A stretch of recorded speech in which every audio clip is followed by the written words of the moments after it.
Oke guys ya, kembali lagi ke channel Bang Put. Oke, kita flashback dulu sebentar ya guys ya. Di video sebelumnya kita telah menyaksikan atau telah melihat lah gitu ya guys ya. Bukan event hati guys ya. Kisahnya dari Kak Seno lah guys ya. Yang begitu sedih banget guys ya.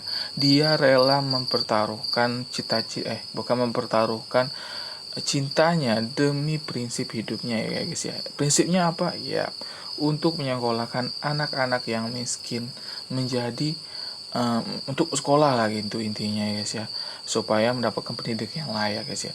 Itu Bang Put sih salut banget ya guys ya, the real guru yang sebenarnya gitu.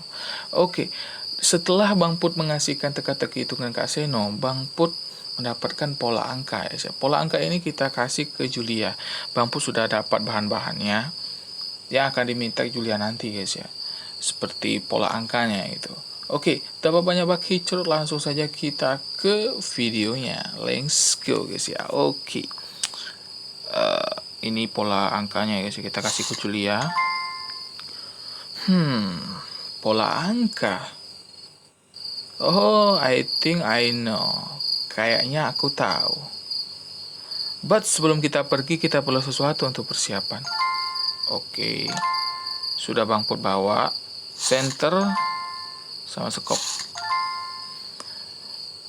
Terima kasih Putra. Kita sudah siap untuk melanjutkan pencarian.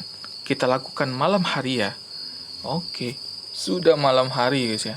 Oke, untuk men-trigger event hati kelima ini kalian harus naikkan hatinya ya sampai ya guys ya, ke hati kelima. Oke.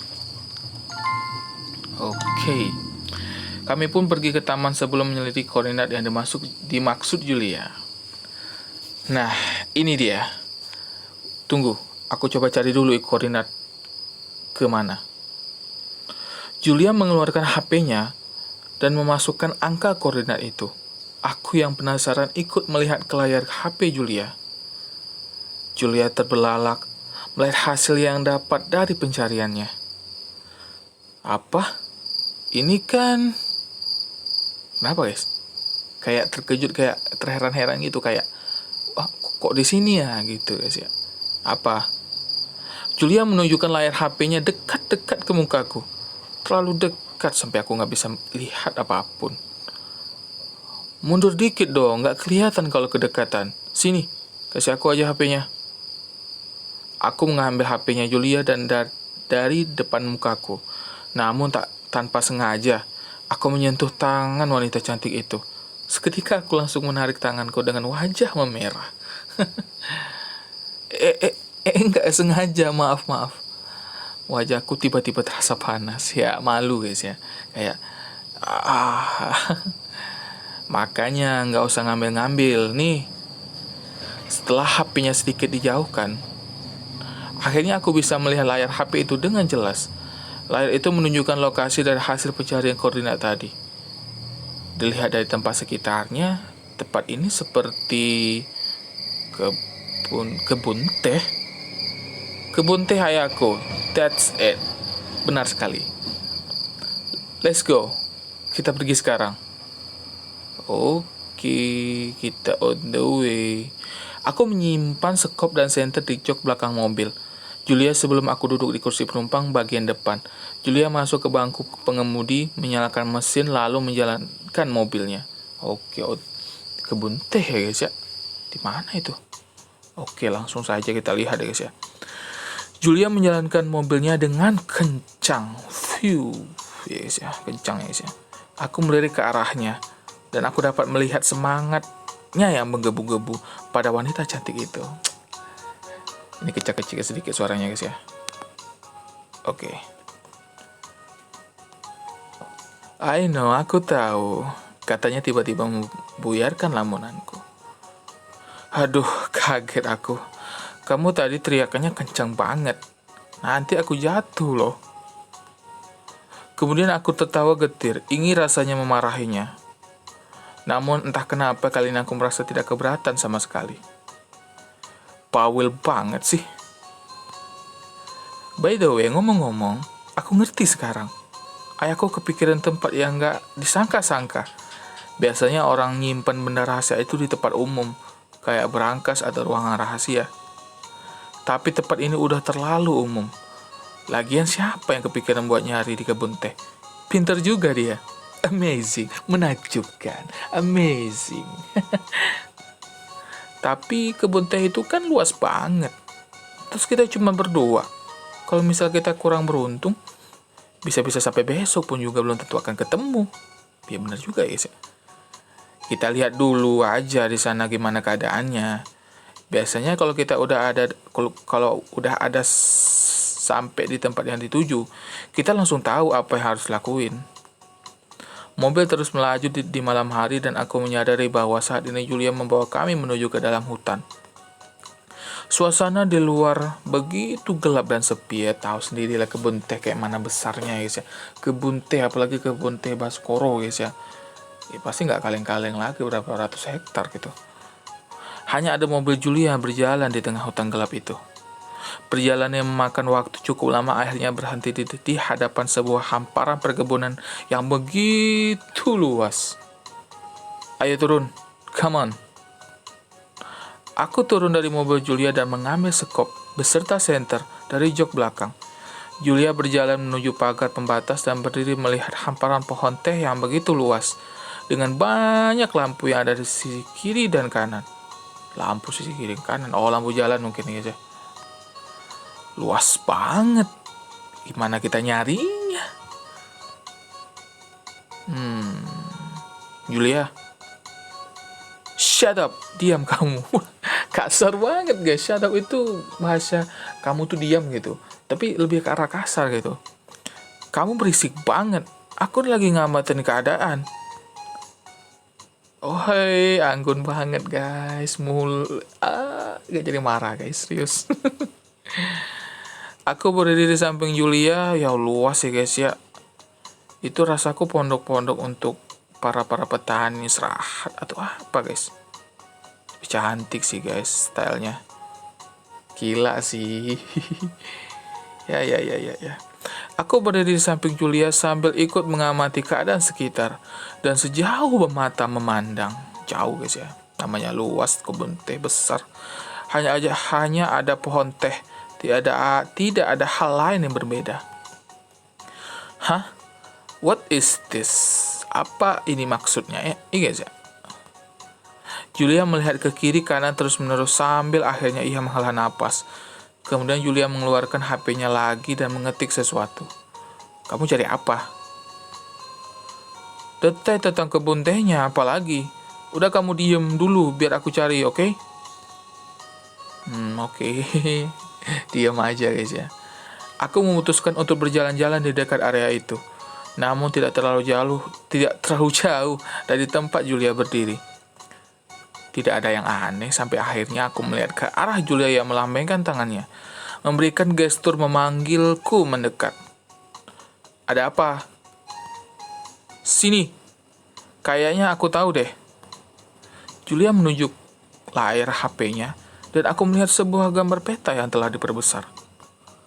Ini, lihat titik itu.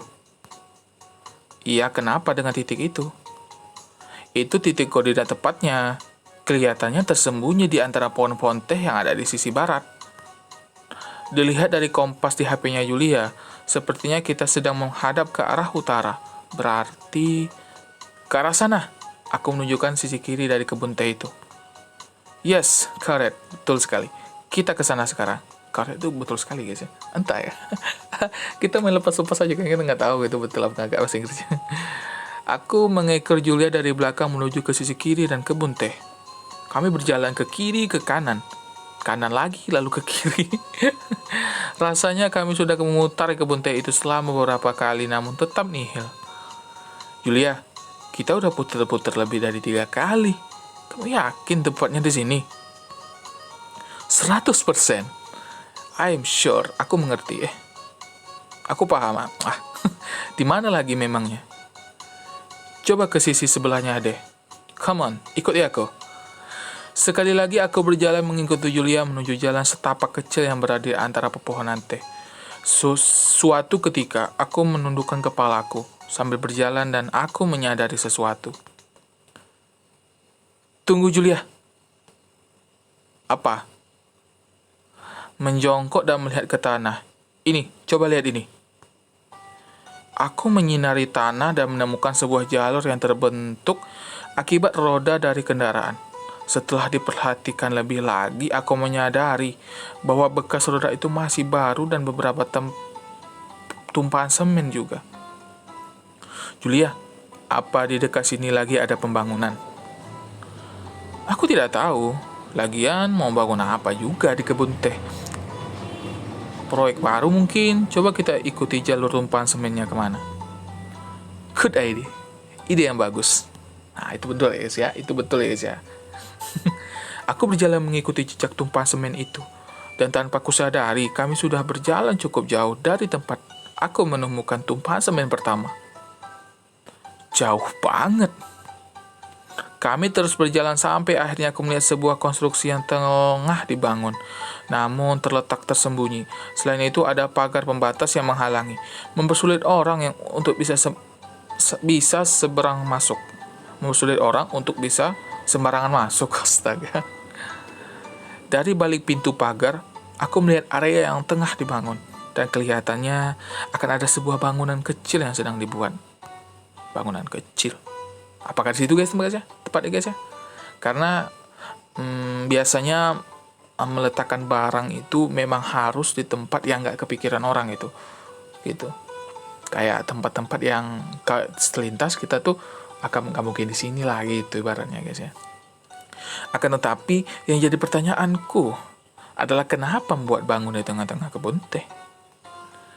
Putra, kok ada gundukan tanah yang tengah-tengah situ? What is that? Apa maksudnya? Di mana? Itu loh, lihat dong yang benar. Dengan tangan kirinya, Julia menunjuk ke arah gundukan tanah yang berada di tengah-tengah area konstruksi. Sedangkan tangan kanannya memegang senter, menyorot ke arah yang sama. Benar yang dikatakan Julia, ada sebuah gundukan tanah yang ada di tengah-tengah konstruksi bangunan itu. Ayo masuk, pasti ada sesuatu yang aneh. Jangan. Nanti kalau ketahuan gimana? Tanyaku sambil melihat ke kiri dan ke kanan. Berusaha memastikan bahwa tidak ada orang dekat situ. Benar. Karena Baskoro itu tipikalnya hati-hati. Takutnya ada penjaga di situ, ya kan?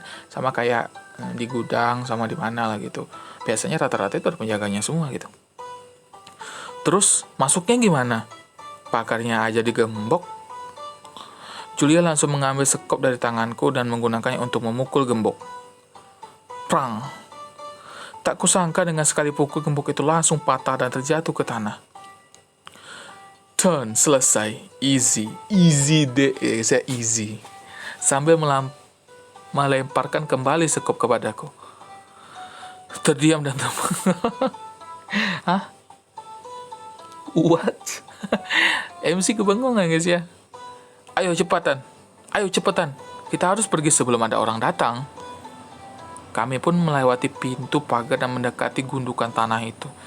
Perasaanku memang mengatakan bahwa ada sesuatu yang tersembunyi di balik gundukan aneh itu. Apa ya guys ya? Apakah barangnya guys ya? Coba kamu gali tanahnya. Oke, aku gali ya. Julia mengangguk dan aku pun mulai menggali tanah itu. Ternyata menggali itu sangat melelahkan. Keringat terus bercucuran di tubuhku. Semakin dalam tanah yang kugali, semakin pegel pula tanganku. Apalagi sekopnya kayak pendek banget ya guys kita kasih. Kalau pendek tuh agak susah guys menggali. Setelah sekitar 15 menit menggali, prang. Oh, ada sesuatu yang keras nih. Apa nih? Sekopku terdengar membentur sesuatu yang keras seperti besi dan berbunyi nyaring. Oke. Wah, jumpa guys ya. Cantik juga ya Julia dari atas ya. Berarti kayak gini penampilannya. Jadi perasaannya rambutnya mengikat dah. Kok ini agak terguyur. Hei, ada suara. Sepertinya itu dia. Setelah bersusah payah menggali, akhirnya membuahkan hasil. Ada sesuatu yang keras dari solid terkubur hanya oleh tanah tipis tepat di bawahku. Jantungku berdegup kencang dengan cepat kusapu tanah itu dengan tanganku. Dan benar saja, yang kutemukan di dalam tumpukan tanah itu adalah kotak besi. Yes, sepertinya itu yang kita cari. Ayo angkat. Dengan menggerahkan segenap tenaga, aku akhirnya berhasil mengambil kotak yang berukuran 40 kali 50 itu. 40 cm, 40 besar juga guys ya. Kalau isinya banyak, susah juga ngangkatnya. Setelah aku taruh di atas, aku memanjat keluar dengan susah payah. Di luar dugaan, Julia meraih tanganku saat aku berusaha memanjat ke atas. Tangannya terasa lembut sekali. Namanya orang kaya guys ya, tapi nggak juga ya guys ya. Tangan istri kita lembut juga. Aduh lembut guys, aduh lembut deh ya.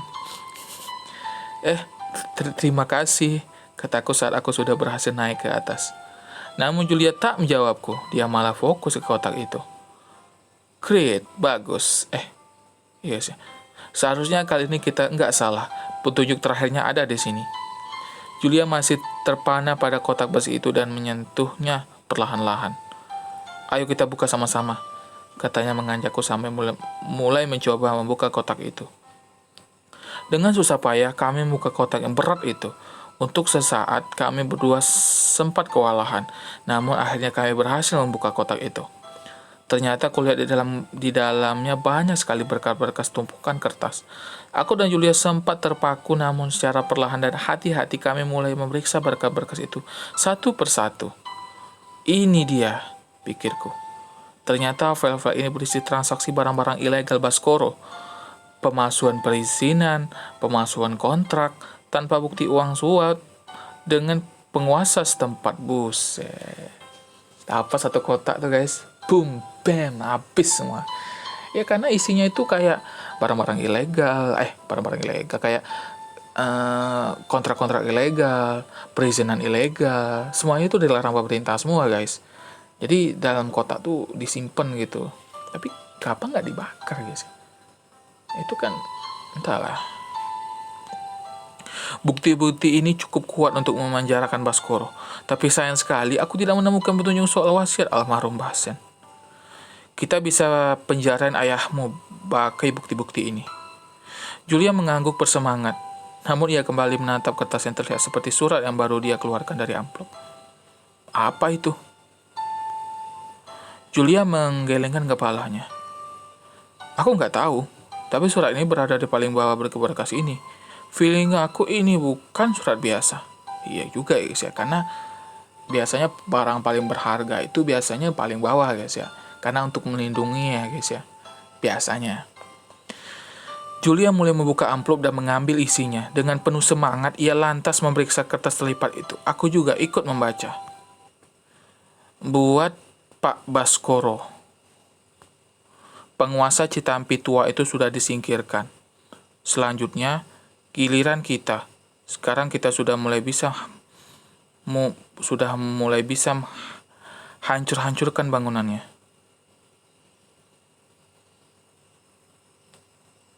What?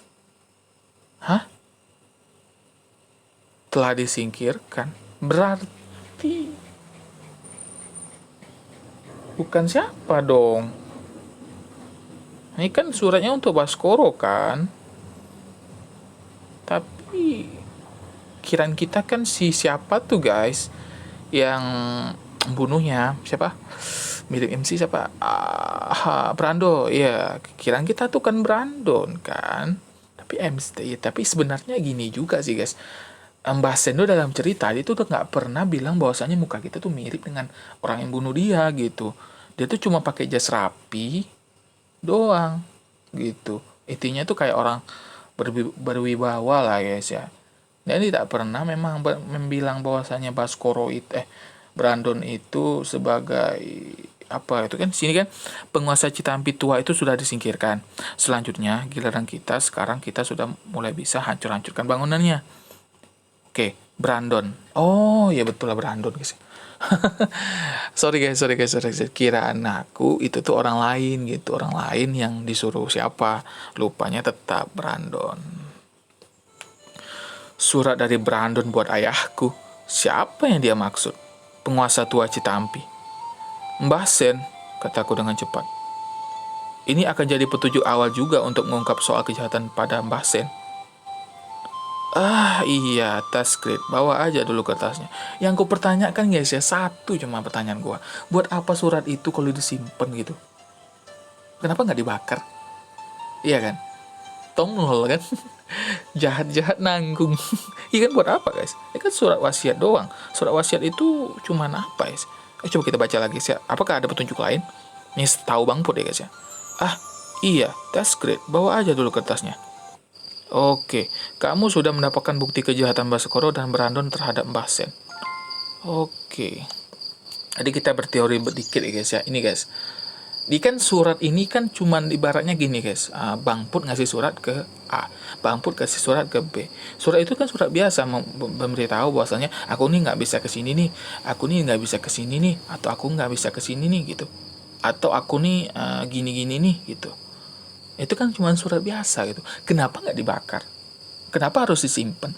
Ya kalau ya kenapa nggak dibakar gitu? Kalau mungkin surat perizinan atau apa itu mungkin lah, mungkin ya, tentang ilegal itu mungkin bisa gitu, sebagai barang bukti. Cuman kalau surat biasa, iya kan, surat biasa kan, macam apa gitu. Entahlah, ini plot twist ya sebenarnya guys ya. Ini entah kenapa ya guys ya. Kenapa nggak dibakar aja apanya gitu? Ini ya namanya kejahatan itu pasti tidak ada yang sempurna ya guys ya. Kalau misalnya kan Baskoro itu membakar kertas itu mungkin susah banget gitu mau mencari buktinya gitu. Iya kan? Yang dibilang ini kan surat wasiat gitu. Setahu kirain Bangku surat wasiat itu berupa kayak isi cerampi ini untuk siapa gitu, isi cerampi ini untuk siapa gitu.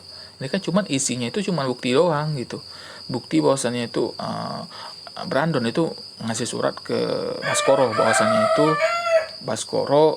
Brandon bilang bahwasannya penguasa Citampi ini sudah mokat gitu. Ya guys ya, udah mokat, dan Baskoro boleh nih ngancur-hancurin, acak-acakin gitu. Kirain Bang Put dari awal itu tuh surat wasiatnya isinya itu kayak gini, aku serahkan Citampi ini diurus oleh kamu gitu, oleh MC kan, karena kita tadi berjasa membuat apa-apa gini-gini ya. Kirain gitu kan surat wasiatnya, kita nggak tahu ya kelanjutannya. Cuman Baskoro tomlol lagi, serius tomlol. Karena dia kejahatannya itu nanggung banget. Itu kenapa nggak dibakar aja gitu kan? Itu kan cuma surat biasa gitu. Iya kan? Tapi kita nggak tahu ya surat itu pengaruhnya apa nggak. Mungkin kalau surat yang perizinan itu mungkin lah guys ya, sesama mereka supaya bukti, walaupun perizinan itu ilegal, tapi kan mereka harus ada bukti juga sesama gitu, kayak nota kontan atau nota apa walaupun nggak ada izin gitu kan. Oke, jadi segini dulu guys ya event hatinya Julia gitu. Kita telah melihat bahwasanya udah mendapatkan bukti guys ya. Memang buktinya itu sepele guys ya, dan kejahatan Baskoro itu telah kita ungkap gitu guys ya. Kita telah mendapatkan bukti yang kuat, kita mendapatkan semuanya gitu. Dan kita akan menunggu guys ya, apa gunanya kalau kelakuan baik itu Bang Put sudah tahu guys ya. Ingat, kelakuan baik itu Bang Put sudah tahu gunanya, karena mungkin untuk melawan polisi nanti. Kalau ijazah istri kita itu tuh apa gunanya kita nguliahin istri kita juga guys. Iya kan? Pasti nanti ada hubungannya dengan update sih rasa Bang Put. Oke, jadi segini dulu guys ya, reaction Bang Put ya guys ya. Sangat plot twist, dan ya hanya kesalahan kecil saja Baskoro itu membuat fatal banget gitu. Cuman dari kesalahan kecil itu yang dimanfaatkan MC dan Julia untuk membongkar kedok atau memenjarakan si Brandon ya guys ya. Oke, sampai di sini dulu guys ya untuk pertemuan atau untuk video kali ini. Sampai jumpa guys ya di video berikutnya. See you.